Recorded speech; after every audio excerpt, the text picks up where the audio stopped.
Tardes, queridos amigos. ¿Cómo están todos ustedes?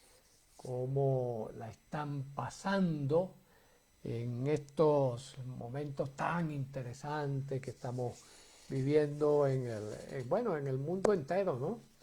Y cómo estamos asumiendo este proceso de vivir cada día mejor y mejor, independientemente de las cosas que puedan estar ocurriendo, de los elementos que puedan estar por allí afectando nuestro desenvolvimiento, tener recursos suficientes para avanzar cada vez con más seguridad, cada vez con más capacidad resolutiva frente a las dificultades que puedan presentarse en la vida y todos esos elementos pues bueno, que están ahí, que son normal y natural en este proceso de vivir.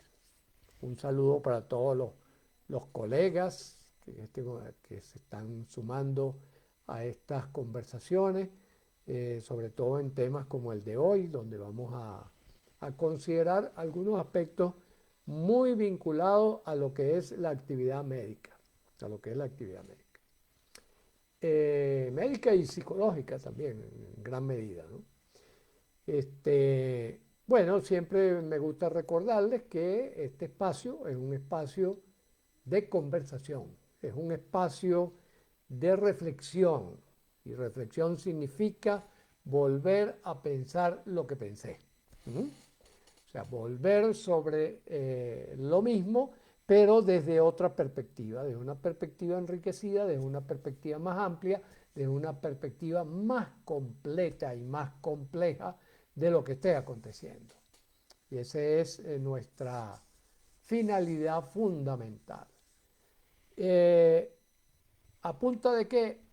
Con base a los descubrimientos, a los hallazgos, a los procedimientos que se van puliendo en la vida, gracias a N cantidad de centros de investigación, de gente pensante, de gente dedicada pues, a la práctica de lo que es el vivir cada vez con más acierto, cada vez con más eh, bienestar, con mayor búsqueda de capacidad resolutiva frente a lo que acontece.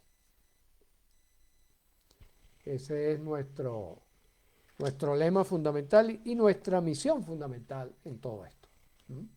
Buscar la forma de enriquecer la vida, hacernos cada vez más prósperos, más productivos, más felices, más saludables, más longevos, más armónicos, con el entorno, con las personas que nos rodean, con todos aquellos lugares y situaciones con que nos vamos encontrando en este viaje maravilloso y sorprendente del cada día.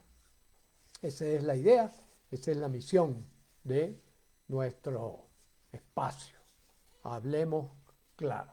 Y donde procuramos, pues, que seamos lo más sencillo posible dentro de toda la complejidad enorme que nos plantea la existencia, tratar de ser lo más sencillo para despejar un camino que nos permita esa experiencia de vivir cada vez mejor. Ese es nuestro propósito fundamental. Y hoy nos vamos a referir a un tema que en lo que empecemos a conectar, en lo que empecemos a trabajarlo con inteligencia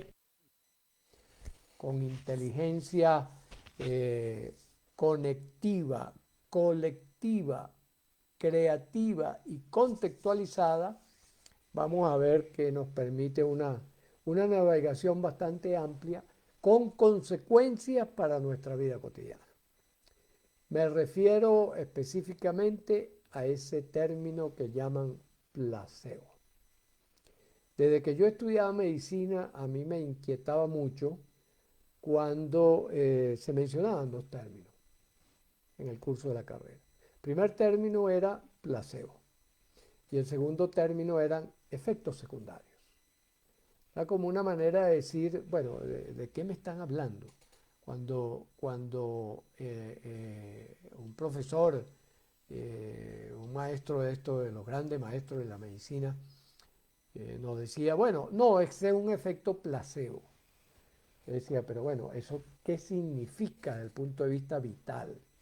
¿Qué significa para mí como usuario, para mí como padecedor de un trastorno y que me den alguna sustancia o hagan alguna intervención sobre mí? ¿Qué significa esto de efecto placebo? Al igual que, por ejemplo, efecto secundario. Y entonces con el tiempo fui llegando un poco a la aproximación de que era una manera de decir, no sabemos qué es esto y no nos atrevemos o no hay la disposición para decir, no sé de qué se trata. Eh, Placebo, por ejemplo, placebo viene de placere, que significa complacer. ¿Mm? De hecho, históricamente, por ejemplo, en la Edad Media, se utilizaba este término para referirse a esas señoras que contrataban en los velorios para que lloraran. Es decir, para que simularan un gran dolor, simularan un gran, ¿cómo se llama?, malestar por la desaparición de la persona que estaba siendo velada, ¿no? Ahí es donde históricamente se comienza a utilizar de manera masiva el término placebo. Entonces con placebo se llamaba a estas señoras que eran simplemente, bueno, eso, las que lloraban, ¿no? Las plañigueras, como se conocieron posteriormente en castellano, ¿no? Que simulaban y hacían una representación teatral pagada por los deudos para que acompañaran el proceso de duelo, el proceso de velación, con todo este escándalo lloroso. Y uno pudiera preguntarse, bueno, ¿y para qué hacían esto? ¿Con qué propósito? ¿Con qué propósito hacían este acto, esa cosa? Con el tiempo nos fuimos dando cuenta, ¿verdad? Como especie, como digamos, como ruta de la investigación científica, nos fuimos dando cuenta de que este es un papel muy importante, porque este es un papel que tiene un fenómeno de contagio, de contagio. Hoy por hoy ya sabemos, las emociones se contagian con más facilidad que la gripe, y por eso lo hemos dicho acá y lo decimos claramente y en forma precisa. Las emociones son más fáciles de contagiar que la misma gripe, ¿m? Que el mismo coronavirus, ¿ya? Por lo tanto, si ahí había unas mujeres que lloraban, pegaban gritos, se agarraban la ropa, los familiares se sentían más estimulados a hacer lo mismo. Los familiares, los allegados y tal, y además el ver ese espectáculo era como conectarse más directamente con el dolor, con el sufrimiento, que es lo que corresponde como proceso natural cuando nosotros hemos perdido una persona o algo valioso. La respuesta fisiológica de nuestro organismo es escandalosa, es manifestar ese dolor, ese sufrimiento, ese descontento por lo que está ocurriendo. Eh, con el tiempo, se fue acontecía cuando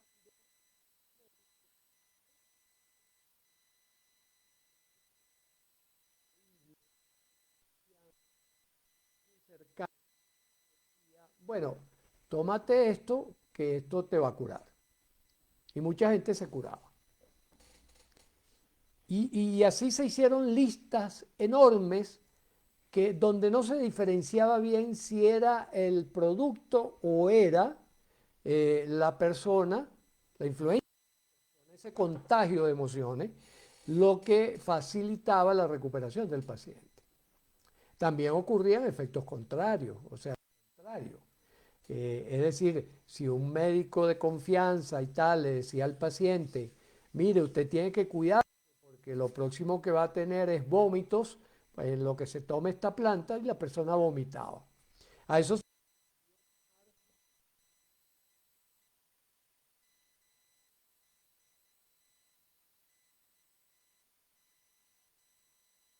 entonces tenemos nocebo, que significa dañino, ¿ya? Entonces había las dos cosas. Por una parte, un efecto de la cura, de la recuperación, y por otra parte, un efecto de empeoramiento cuando era anunciado previamente por el profesional, aquel profesional de confianza, aquel profesional cercano. Y esto creó mucha confusión entre si era realmente el producto que se estaba indicando o era esta acción de interacción humana lo que hacía que la persona tuviera la respuesta. De tal manera que se ha conservado, y todavía lo usamos cotidianamente en medicina, el término placebo para indicar aquella intervención o sustancia que hacemos que no le suponemos efecto terapéutico en sí mismo, pero que logra el efecto terapéutico. Y este es un fenómeno que se da estadísticamente, es el fenómeno más explorado en la historia de la medicina, el efecto placebo. Y varía muchísimo según el equipo que haga la investigación, según la sustancia que se use, según la enfermedad o proceso patológico que esté ocurriendo, o sea, según todo esto varía muchísimo.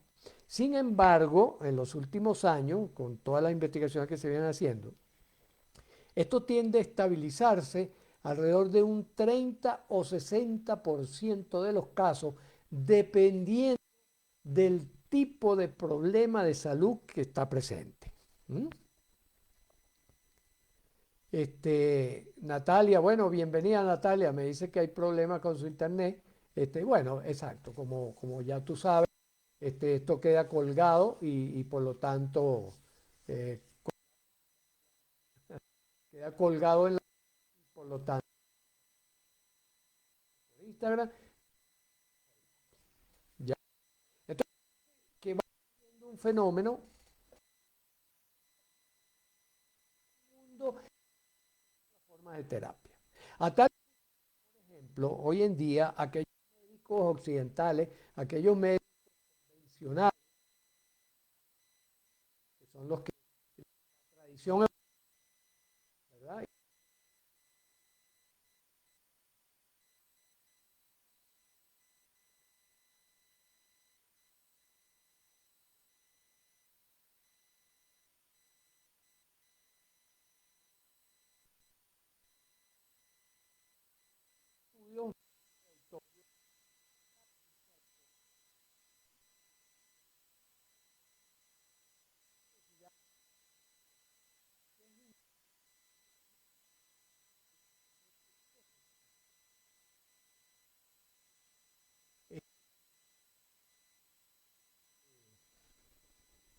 El asunto,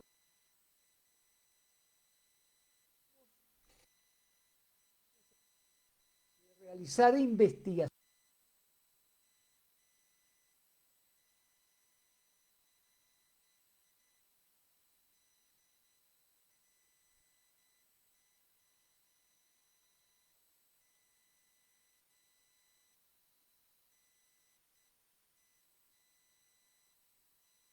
Cada día nos acercamos más.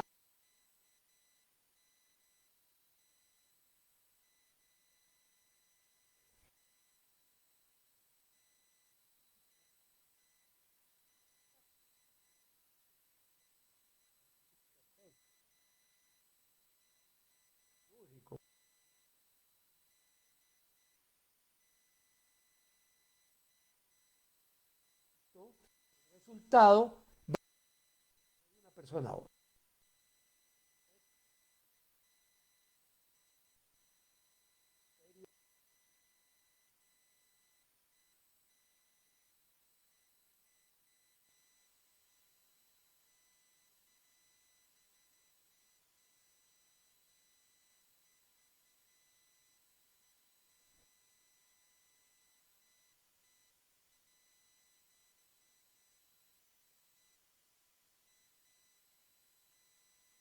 que va a hacer que yo o empeore o mejore. Esto es totalmente novedoso. Esto es totalmente nuevo, reciente, podríamos decir, ¿no? Este, un alcance nos obliga a hacer investigaciones. Por acá me están diciendo que el audio se va y viene, que se oye entrecortado, que no sabemos si es allá o es aquí. Bueno, yo tengo este aparatico que ha funcionado muy bien en experiencias anteriores. Este, no sé, no sé qué está pasando. En todo caso, esto me lo están informando por Facebook. ¿Qué dicen en Instagram? ¿Ya? Por ejemplo, las personas que están en Instagram pudieran decirme si el audio está bien, el audio está funcionando correctamente, porque una de las posibilidades, entonces, y por eso tenemos esta doble estructura para protegernos, para garantizar que las cosas funcionen. Entonces, le digo a los que están en Facebook, déjenme ponerle aquí, parece que es el micrófono, la conexión Bluetooth del micrófono. Por Instagram,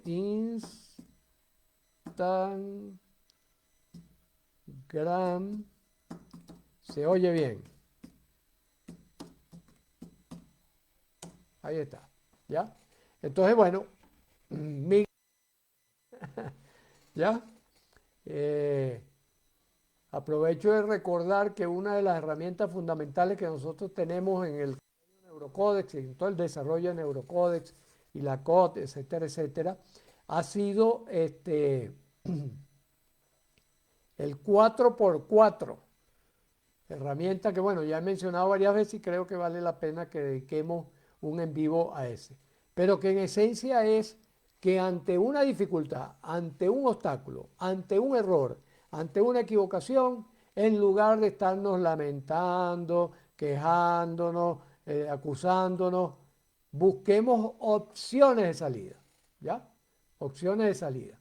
Entonces, bueno, si alguien, por ejemplo, no oye bien por Facebook, porque aquí me están diciendo que ya se me escucha, eh, migre a Instagram y entonces podemos continuar. O el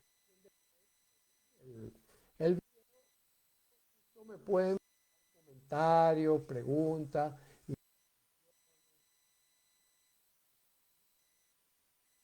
Eh, Acá Isabel está pidiendo que participara.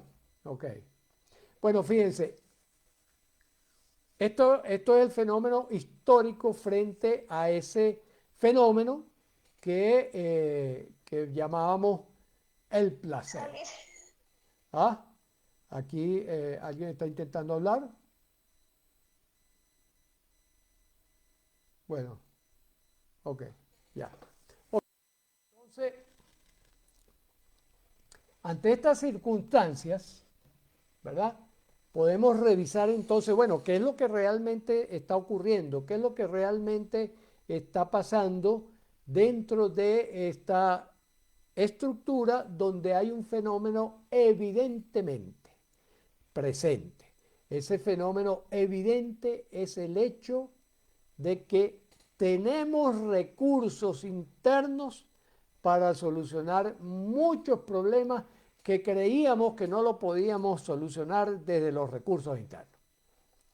Esa es un poco la conclusión provisional que estamos sacando del estudio minucioso, ya más detallado, de este fenómeno.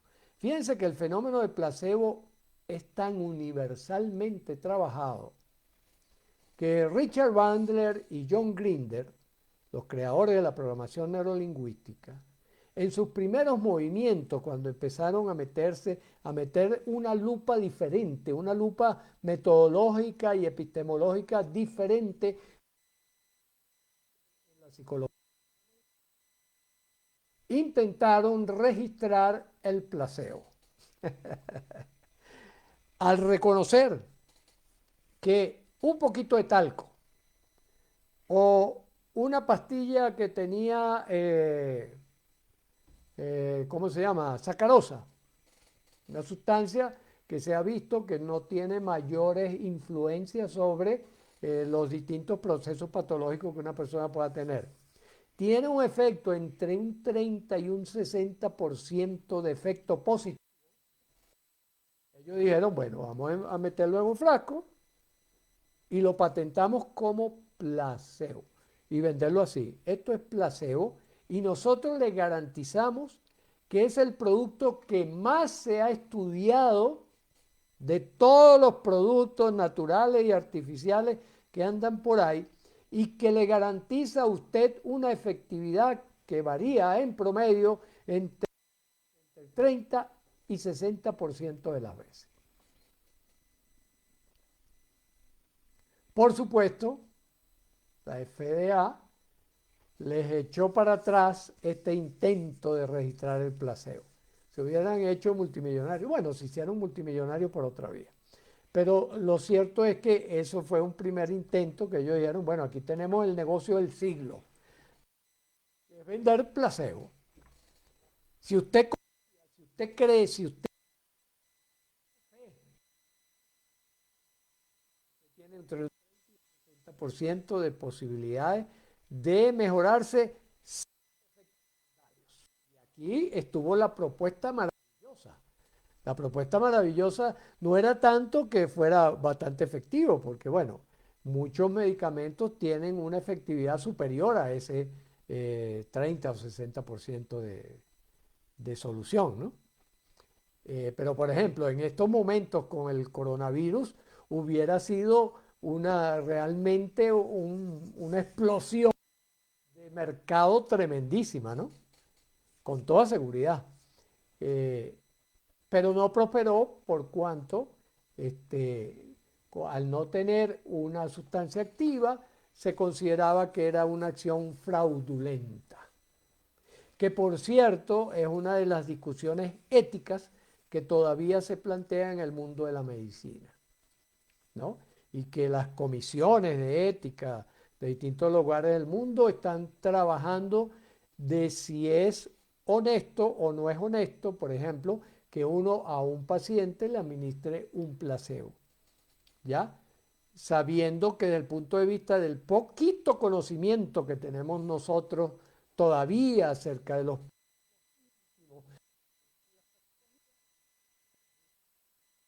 era inerte.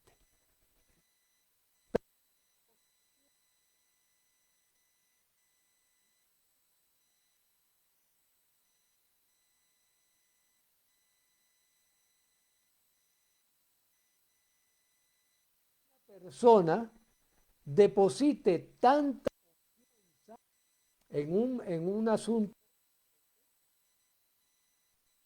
que hace que pueda superar una enfermedad.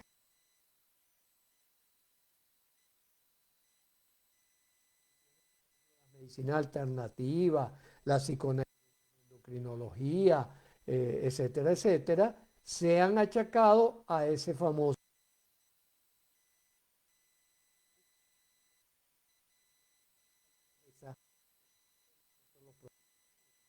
reconocer.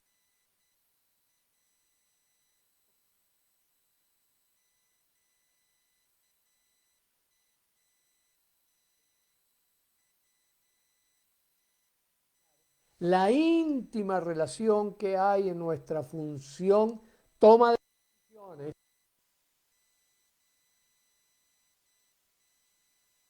orgánica que podemos identificar en la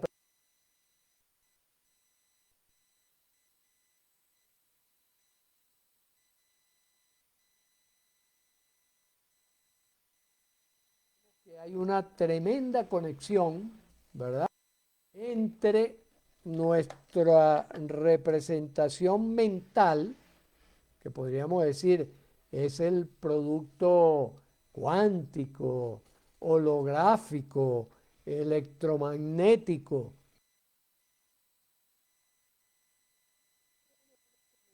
directa, directa, anatómica,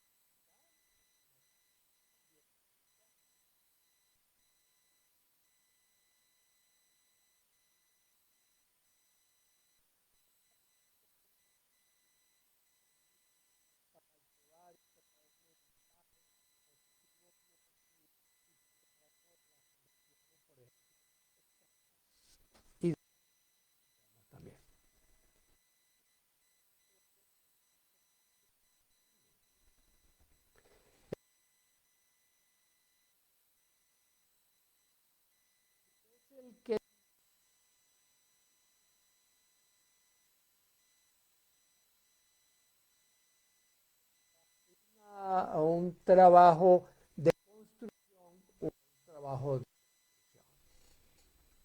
una íntima conexión con el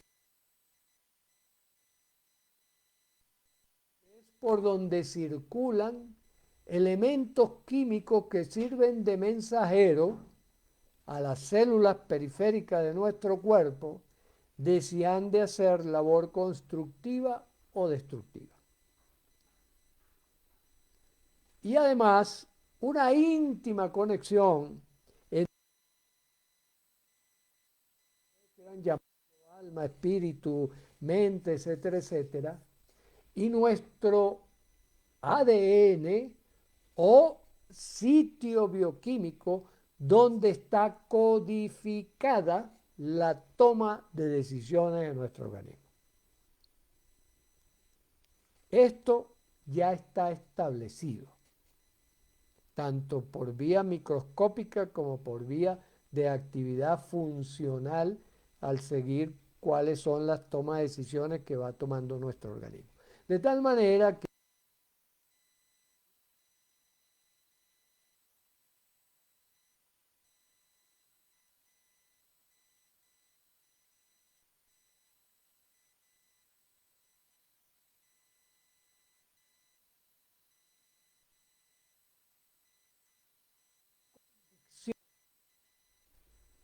ya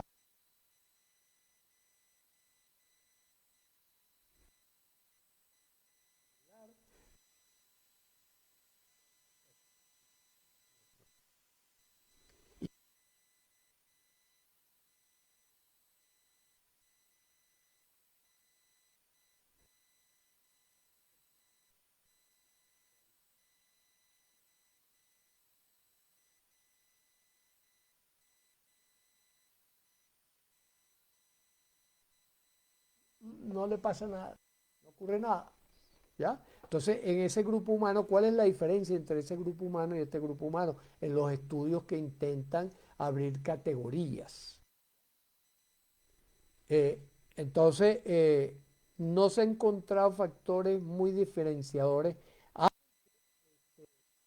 Hay un factor importante que tiene que ver con el, el, ah, el hecho de producción de dopamina cerebral en el núcleo, concretamente en el núcleo A5, que envía una fibra hacia las zonas que nos hacen seres conscientes, que nos hacen seres ejecutivos, que nos hacen seres que tomamos decisiones. Ese vínculo es lo que se ha encontrado como más correlacionado. Y recordemos acá, o planteemos, ¿verdad? No sé si por primera vez para algunos, que esa dopamina cerebral es como la llave que inicia la ignición de lo que nos hace que nos provoque vivir, que nos dispara el estado de ánimo, que nos dispara las ganas de vivir, que nos dispara el encontrarle sentido a las cosas de la vida. Por eso se ha correlacionado esta dopamina con eso y por lo tanto con una disminución, por ejemplo, de toda la sintomatología dolorosa o molestosa de nuestro organismo. ¿Ya? Incluso pruebas clínicas que hemos realizado en distintos grupos de investigación a los cuales yo he pertenecido, hemos visto cómo cuando estimulamos la dopamina hay una mejoría en general de cualquier cuadro clínico que la persona tenga, ¿no? Independientemente del nombre que se le haya dado por categoría a ese problema, ¿no? De tal manera que aquí empezamos a explorar dos cosas importantísimas, aparentemente opuestas, pero complementarias. ¿Ya? Por una parte, el fenómeno de lo universal. Ah, para todos nosotros la dopamina representa un factor importante en ese empuje de provoca vivir. Pero a su vez, en vez de pero, y a su vez tenemos por otro lado el hecho de que a nivel individual, de cada uno de nosotros, también apellidamos ese estar mejor o ese provocarnos seguir viviendo. De tal suerte que en esta tendencia de unir las dos cosas, de unir lo universal con lo personalizado, a través de un viaje continuo, un subir y bajar permanentemente, podemos entonces enriquecer la atención tanto de los individuos como del conocimiento universal de qué es lo que ocurre entre nosotros para que naveguemos por el proceso salud-enfermedad, inclinándonos hacia la enfermedad y el sufrimiento por una parte o inclinándonos hacia la salud y el gozo por la otra. Y vamos trabajando en ese sentido. Por eso es que siempre les insisto, me parece que tenemos la oportunidad de vivir un momento maravilloso, un momento espectacular de la humanidad, donde simultáneamente hay enormes herramientas para construir y enormes herramientas para destruir. Y que cada uno de nosotros elige qué camino sigue. Tomemos en cuenta, ¿verdad? Porque fíjense qué más se ha descubierto con el fenómeno placebo y nocebo, que no se restringe a la persona y a la sustancia, sino que involucra a los que están por allí. Y por eso es que, por ejemplo, cuando se diseñan para hacer estudios que traten de ver efectivamente si funciona una sustancia en un caso, se hacen lo que se llaman estudios doble ciegos. Doble ciegos, ¿por qué? Porque se dividen en dos grupos, ¿no? Un grupo al cual se le va a administrar el placebo y un grupo al cual se le va a suministrar una sustancia supuestamente activa. Se supone que si esta sustancia es efectivamente activa, va a tener resultados muy por encima del efecto placebo. Y entonces esa diferencia de las mejorías es lo que me hace decir, esta sustancia es activa. Y de esa manera postulo que anulo el efecto placebo, es decir, anulo el efecto que pudiese tener esa participación de lo extraño, de lo todavía desconocido, dentro de la mejoría de la persona, ¿no? Sin embargo, esto es discutible, es discutible. Discutible éticamente, primero por lo que le decía, someter a una persona a un placebo, es decir, someterlo a no darle nada estando en sufrimiento y en enfermedad. Bueno, yo tengo que calcular muy bien cuál es el riesgo que puede haber con esa persona para poderlo meter en un grupo placebo. Eso ha abierto una tercera tendencia, también creciente, que es suministrar un viejo medicamento que es activo, ¿verdad? Pero que tiene limitaciones, por ejemplo, soluciona el 40 o el 60% de los casos, frente a un producto nuevo que yo le supongo mayor efectividad. Entonces, esa comparación también hace que ese medicamento viejo yo lo utilice en lugar del placebo y me salto el inconveniente ético de no darle nada a la persona. ¿Ya? Y la estructura del doble ciego se diseña de tal manera para que quien suministra el medicamento o hace la intervención desconozca también si está haciendo algo activo o está haciendo algo inactivo. Entonces, por ejemplo, si es un medicamento, yo le entrego al médico, mire, usted le va a dar a un paciente este medicamento y a otro paciente le va a dar esto. Y el médico no sabe cuál es el activo ni cuál es el placebo. ¿Ya? Por lo tanto, su influencia mental queda reducida notablemente. Sin embargo, los que le siguen buscando las 5 patas al gato para progresar, dicen, bueno, pero de todas maneras esa persona se va a inclinar. Se va a inclinar, pero se va a inclinar de una manera subjetiva, Pero si es lo subjetivo lo que está trabajando, no lo puedo descartar completamente. Eso ha hecho incluso que haya escrito, algunos autores han escrito varios libros y han publicado varios trabajos sobre lo que llaman el médico como placebo. O sea, el médico como un factor influyente, ¿ya?, en la decisión de la persona de si toma la ruta de la salud de la enfermedad o toma la ruta de el sufrimiento y el dolor. Ruta que toma de repente bioquímicamente, ¿no? Estoy refiriendo a que estas decisiones son difíciles de precisar. Pero lo cierto es que sí. Hay médicos, por ejemplo, médicos en donde el paciente deposita confianza, donde el paciente cree fielmente en él. Y aquí podemos hablar, por ejemplo, del caso de los milagros.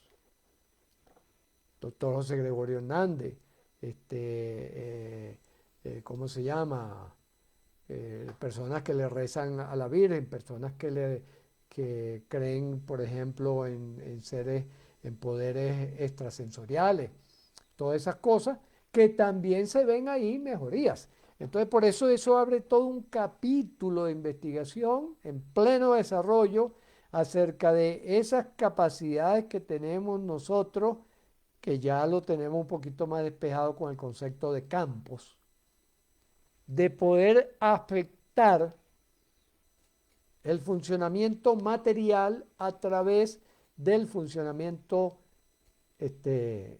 ¿cómo se llama?, energético, a través del funcionamiento energético o lo que podríamos llamar poder mental o poder espiritual. Para algunos es lo mismo, para otros son diferentes. Entonces, este es el estado de cosas en este momento, en el 2020. Como ven, como en todas las cosas, en todas las ramas de la medicina y del saber en general, hay hipótesis sólidas, hay hipótesis más o menos y hay hipótesis descartables o descartadas. Si me preguntan a mí, mi opinión personal, por lo menos con respecto a esta sentencia de ciertos ortodoxos de la medicina convencional de considerar efecto placebo todo lo que viene de otras formas de medicar que no siguieron el patrón occidental, es abusiva. Es abusiva. Establecerlo de una vez como pseudociencia, por ejemplo, es abusivo, es abusivo. Yo creo que la obligación de nosotros, y me incluyo, porque de alguna manera no solo que venga una formación occidental, sino que reconozco los valiosísimos aportes que a lo largo de siglos ha hecho la medicina occidental, indudablemente, ¿no? Indudablemente. Pongamos, por ejemplo, el respirador, en estos casos del COVID. Pongamos como ejemplo el uso del ibuprofeno. Pongamos como ejemplo todas estas situaciones que están ahorita en pleno estudio, en pleno desarrollo, que han ido determinando, que el virus tiene un efecto múltiple sobre el organismo. Esto es producto de todos esos siglos de investigación, no es que han caído del cielo, la misma identificación del virus, etcétera, etcétera, ¿no? De tal manera que sí hemos de reconocer que este camino ha sido productivo, pero también lo ha sido productivo el camino de muchos tradiciones ancestrales, ha sido productivo el camino de muchas de las que llamamos medicinas alternativas, que ¿qué es lo que necesitan? Porque no, en esas tradiciones no se llevaba mucho la metodología, por ejemplo, de estudio doble ciego, etcétera, etcétera. Nos toca realizar eso y nos toca sobre todo otra tarea mucho más titánica que ya han emprendido muchísimos investigadores, que es tratar de descubrir cuáles son los mecanismos que están detrás de todo esto. Es decir, cuáles son los mecanismos de orden psicofisio-farmacológicos que pueden darnos no solo explicaciones, sino abrirnos compuertas hacia una vida cada vez más saludable, una vida cada vez más próspera, una vida más longeva. Así que nuestro mensaje es que estamos en un momento en donde converger, en donde complementarnos, en donde trabajar en equipo va a ser mucho más ventajoso que suponer que el otro está equivocado y yo tengo la razón, sino que nos encontremos, nos casemos con Z y nos casemos con S en esta labor de seguir investigando porque todavía queda mucho por hacer por delante. Al respecto, pongo por caso todo lo que está ocurriendo, por ejemplo, con el dióxido de cloro, que en los casos que yo he estado cercano y que he recogido por ahí, efectivamente hay buenos resultados. No es la panacea, al igual que nada, aquí nada es la panacea, pero sí nos está brindando una esperanza interesante y que además tiene detrás un mecanismo bioquímico que luce poderoso. De tal manera que por eso pienso que sí, que hay que continuar haciendo muchas investigaciones, hay que hacer estudios doble ciego con esto, tienen que seguirse sumando los médicos, a los miles de médicos que ya se han sumado en esta campaña de estudiar seriamente, sin opinión previa, qué es lo que pasa con esta sustancia. Igual, por ejemplo, con la psicoterapia. Igual, por ejemplo, con las distintas formas de sugestión y de meditación que están sobre el tapete y que también nos están dando pistas interesantes acerca de la superación de esa dicotomía que teníamos entre cuerpo, mente, espíritu y aceptar que todo es una sola red que tenemos que investigar en profundidad. Así que, queridos amigos, bueno, los dejo por hoy. Continuaremos el próximo miércoles. Y como de costumbre, un abrazo y seguimos.